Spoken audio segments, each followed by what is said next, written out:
എല്ലാവർക്കും ശ്രീകൃഷ്ണ കർണാമൃതത്തിലേക്ക് സ്വാഗതം. ഇന്ന് പൂന്താനത്തിന്റെ ശ്ലോകങ്ങളാണ് നോക്കുന്നത്. നമ്മളിപ്പം കഴിഞ്ഞ തവണയൊക്കെ കേട്ടത് രാസക്രീഡയുടെ അനുസ്മരിക്കുന്ന ശ്ലോകങ്ങളാണ് അല്ലെ. ഇനിയും 2-3 ശ്ലോകങ്ങളൊക്കെ ആ ഒരു അവസരം അനുസ്മരിക്കുന്ന ശ്ലോകങ്ങൾ തന്നെയാണ്. ഇന്ന് 70ാമത്തെ ശ്ലോകം മുതൽ നോക്കാം. വൃന്ദാവനത്തിലെഴുന്നള്ളി വിലാസമോടെ മന്ദാരമാല കുഴൽ പീലികൾ പൂണ്ടു നന്നായി പെണ്ണുങ്ങളോടുമിട ചേർന്നു നിലാവുതോറും കണ്ണൻ കളിച്ച കളിയൻപൊടു കൺമനോ ഞാൻ. ഗോപസ്ത്രീകളുമായിട്ട് കൃഷ്ണൻ എന്തൊക്കെ വേഷാണ്? മന്ദാരമാല അണിഞ്ഞു, കുഴൽ എന്ന് പറഞ്ഞാല് വേണു, മോടക്കുഴല്, പീലി ചൂടി, പെണ്ണുങ്ങളോടുമിട ചേർന്ന്. ഗോപസ്ത്രീകള് വൃന്ദാവനത്തിൽ പോയിട്ട് കൃഷ്ണൻ ഓടക്കുഴല് വിളിച്ച ഒച്ച കേട്ടപ്പോ ഗോപസ്ത്രീകളെല്ലാം പണിയൊക്കെ ഇട്ടിട്ട് അവിടെ നിന്ന് ഓടി കൃഷ്ണന്റെ അടുത്തേക്ക് വന്നു എന്ന് നമ്മൾ കേട്ടു. അത് കഴിഞ്ഞാൽ അങ്കനാമങ്കനാ മന്ദരാ മാധവോ മാധവം മാധവം ചാന്തരേണാങ്കന. അത് വില്യമംഗലത്തിന്റെ ശ്ലോകത്തിലുള്ളതാണ് ശ്രീകൃഷ്ണ കർണാമൃതത്തില്. അത് നമുക്ക് അവിടെ ആ ഭാഗം വരുന്നേ ഉള്ളൂ. അപ്പൊ നോക്കാം. അങ്ങനെയാണ് ഒരു ഗോപി ഒരു കൃഷ്ണൻ, ഒരു ഗോപി ഒരു കൃഷ്ണൻ. ഈ രണ്ട് ഗോപികളുടെ ഇടയിൽ ഒരു കൃഷ്ണൻ. അങ്ങനെ ആണ്. പിന്നെ നടുവിൽ ഒരു കൃഷ്ണൻ. ഭഗവാൻ ബഹുരൂപങ്ങൾ പൂണ്ടു എന്നാണ്. 2 ഗോപികയ്ക്ക് ഒരു കൃഷ്ണൻ എന്ന രീതിയിൽ ഇങ്ങനെ ശൃംഖലയായിട്ട് അങ്ങനെ വട്ടത്തില് നിന്ന് നിലാവുതോറും കണ്ണൻ അൻപോടെ എന്നാണ്. അവരോടുള്ള സ്നേഹം കൊണ്ട് സ്നേഹത്തോടെ കളിച്ചു. നിലാവുതോറും രാത്രിയില് ഓരോ രാത്രികളിലും അവരോട് സ്നേഹം കൂടി സ്നേഹത്തോടെ കളിച്ചു എന്ന് വെച്ചാൽ ഭഗവാന് അവരോട് ബദ്ധനായി. ഭഗവാൻ അവരോട് ബദ്ധനല്ല. ഭഗവാൻ അവരുടെ ആ കൃഷ്ണനോടുള്ള സ്നേഹം കൊണ്ട് കൃഷ്ണൻ അഭിനയിക്കുകയായിരുന്നു എന്നാണ് പറയണത്. അഭിനയ രൂപേണ സ്വയം ബദ്ധനാവാതെ അവരോടുകൂടി രാസകേളി നടത്തി എന്നാണ് പറയണത്. യോഗേശ്വരനായ കൃഷ്ണൻ ആണ്, ആത്മാരാമനാണ്. ആത്മാരാമൻ എന്ന് പറഞ്ഞാൽ സ്വന്തം ആത്മാവിൽ തന്നെ സദാ രമിച്ചിരിക്കുന്നവൻ. അങ്ങനെയുള്ളവനാണെങ്കിലും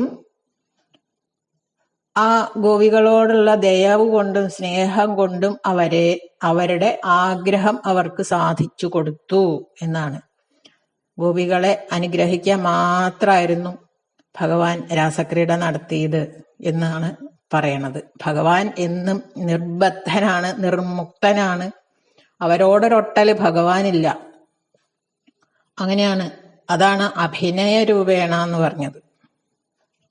അവരെ സന്തോഷിപ്പിച്ചു, അത്രയേ ഉള്ളൂ. അവരെ അനുഗ്രഹിച്ചു. അങ്ങനെയുള്ള ആ ഒരു സമയത്തുള്ള കൃഷ്ണനെ, കണ്ണൻ കളിച്ച കളി, ആ രാസക്രീഡ സമയത്ത് കണ്ണൻ കളിച്ച കളി എനിക്ക് കാണാൻ സാധിക്കുമോ, കാൺമനോ, എനിക്ക് കാണുമാറാകുമോ എന്നാണ് പൂന്താനം ചോദിക്കുന്നത് ഈ ശ്ലോകത്തില്. അടുത്ത ശ്ലോകം. ഗോപസ്ത്രീകൾ മറഞ്ഞുപോയ തിരുമേയ് കണ്ടിട്ടു കൗതൂഹലാൽ മാറത്തും മുലമേലും ഹാസ്യകമലം തന്മേലും ആശ്ലേഷിതം ശ്രീമച്ചേവടി മൂവടിക്കു ഭുവനം വെന്നീടുമോജസ്വടേ ചേതസ്സിങ്കലുദിപ്പതിന്നു സുഹൃതം പോരാഞ്ഞിരന്നീടിനേൻ. ഇതിലാദ്യത്തെ പൂർവാർത്ഥം പറയണത് രാസക്രീഡയുടെ ഇടയില് ഭഗവാൻ മറഞ്ഞു, ഭഗവാനെ കാണാനില്ലാണ്ടായി. ഗോപസ്ത്രീകൾ ഓരോ ഗോപിക്കും ഓരോ കൃഷ്ണൻ എന്നായപ്പോ ഇവർക്ക് ഒരു മനസ്സിലൊരു ഗർവ് വന്നു. ഓ, കൃഷ്ണൻ എനിക്ക് അധീനനായി എന്നൊരു തോന്നല് വന്നപ്പോ എല്ലാ ഗോപികമാർക്കും അത് മനസ്സിൽ വന്നത് കൃഷ്ണന് മനസ്സിലായി. അപ്പോ അവർക്ക് അഹങ്കാരം അല്ലെങ്കിൽ മനോഗർവം വന്നു എന്ന് കൃഷ്ണന് മനസ്സിലായപ്പോ കൃഷ്ണൻ അപ്രത്യക്ഷനായി. അങ്ങനെ എല്ലാരും വിചാരിച്ചു കൃഷ്ണൻ എന്നോട് ഭയങ്കര സ്നേഹം, എന്നോടാണ് അധികം സ്നേഹം കൃഷ്ണന് എന്ന് ഓരോരുത്തരും വിചാരിച്ചു. ഗർവം വന്നു. അപ്പോ കൃഷ്ണൻ മറഞ്ഞു. അങ്ങനെ കൃഷ്ണനെ പെട്ടെന്ന് അങ്ങോട്ട് കാണാണ്ടേ ആയപ്പോ എല്ലാവർക്കും സങ്കടായി. എന്നിട്ട് ഇങ്ങനെ ഓരോ ദിക്കിൽ കൂടിയും അലഞ്ഞ് നടന്ന് കരഞ്ഞു വിളിച്ചു കൃഷ്ണനെ കാണാതെ ആയപ്പോ അവര് വീട്ടിലേക്ക് തിരിച്ചു പോയൊന്നുമില്ല. ആ വൃന്ദാവനം മുഴുവനും തെരഞ്ഞു, എന്നിട്ടും കണ്ടില്ല.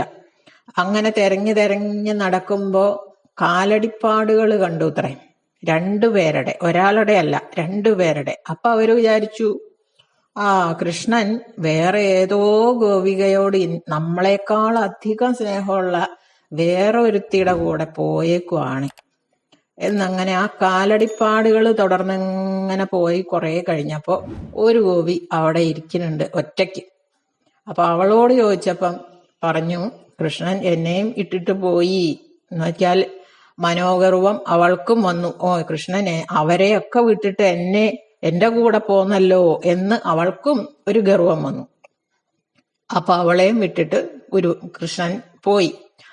അങ്ങനെ ഇവളെയും കൂട്ടി എല്ലാരും കൂടെ തെരഞ്ഞ് കരഞ്ഞ് വിളിച്ച്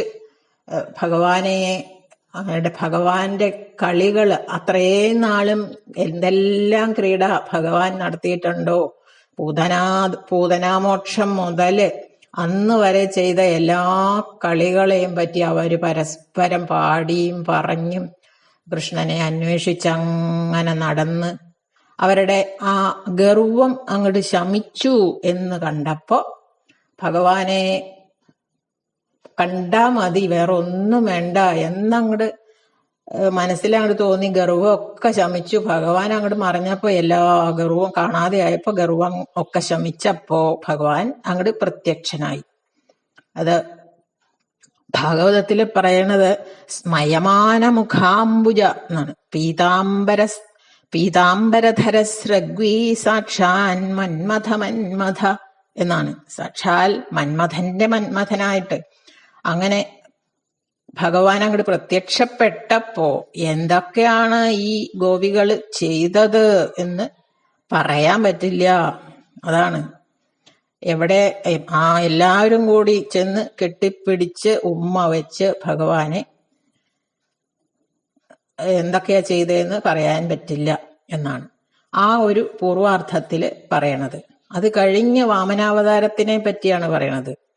ശ്രീമച്ചേവടി മൂവടിക്ക് ഭുവനം വെന്നീടുമോജസ്സുടെ.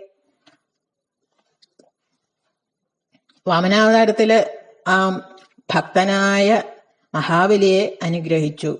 ഇന്ദ്രന് സ്വർഗലോകം വീണ്ടെടുത്ത് കൊടുക്കുകയും ചെയ്തു.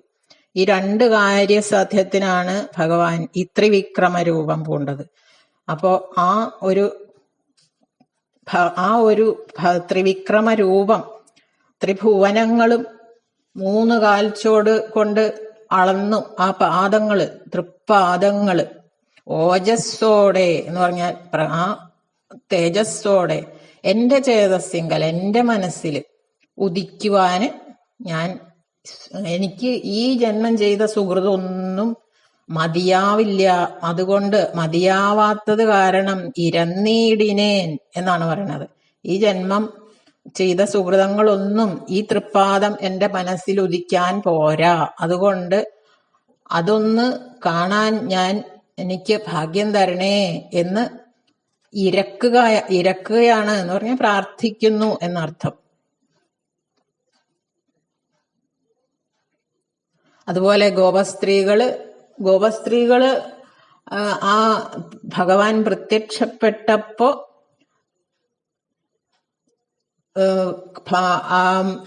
ആലിംഗനം ചെയ്ത ആ കാലടികള്, ആ ഭഗവാന്റെ കാലടികള്, അതേപോലെ തന്നെ വാമനാവതാരം പൂണ്ട് മഹാബലിയെയും ഇന്ദ്രനെയും അനുഗ്രഹിച്ച ആ കാലടികള്, അത് കാണാൻ എനിക്ക് ഭാഗ്യം ഉണ്ടാവോ, എനിക്ക് അതിനൊരു സുഹൃതം തരുവോ എന്ന് ആണ് പ്രാർത്ഥിക്കുന്നത് പൂന്താനം. അടുത്ത ശ്ലോകം 72. വട്ടപ്പോർക്കൊങ്കമൊട്ടും തടവി മുരഹരൻ മെല്ലെ വട്ടക്കളിക്കായി മട്ടോലും വാണിമാർ തന്നിടയിൽ മരതകം പോലെ ചേർന്നു വിളങ്ങി. വാട്ടം തട്ടാതെ താളം തരിവള കടകം നൂപുരത്തോടിണങ്ങി. പുഷ്ടാനന്ദേന നിൽക്കും മുഴുമതിയതിലാം മാറുഗീതങ്ങൾ പൊങ്ങി.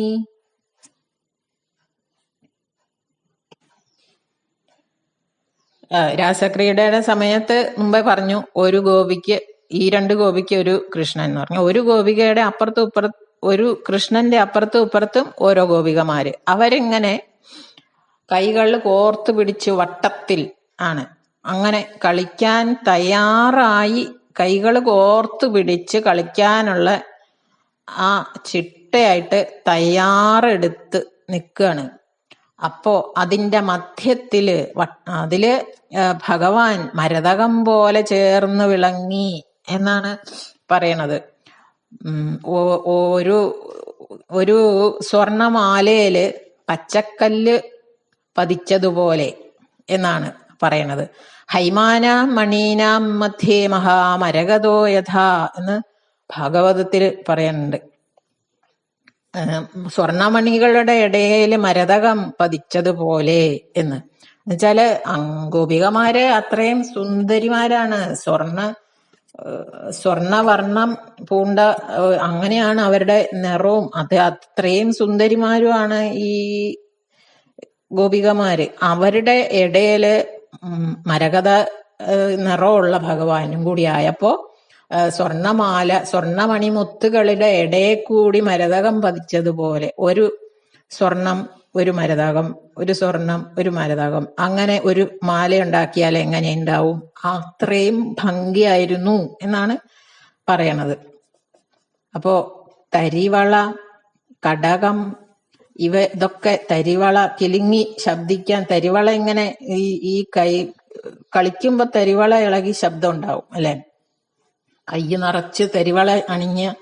അതുപോലെ വട്ടം തട്ടാതെ താളം, ഇവയുടെ ഈ തരിവളയുടെയും കടകത്തിന്റെയും ശബ്ദത്തിന് ഒരു ക്ഷീണം ഉണ്ടായില്ല എന്ന് അവർക്ക്. അത് വെച്ചാല് അവർക്ക് കളിക്കുമ്പോ അത്രയും ഉത്സാഹമായിരുന്നു. കൃഷ്ണനോട് കൂടിയല്ലേ കളിക്കണത്.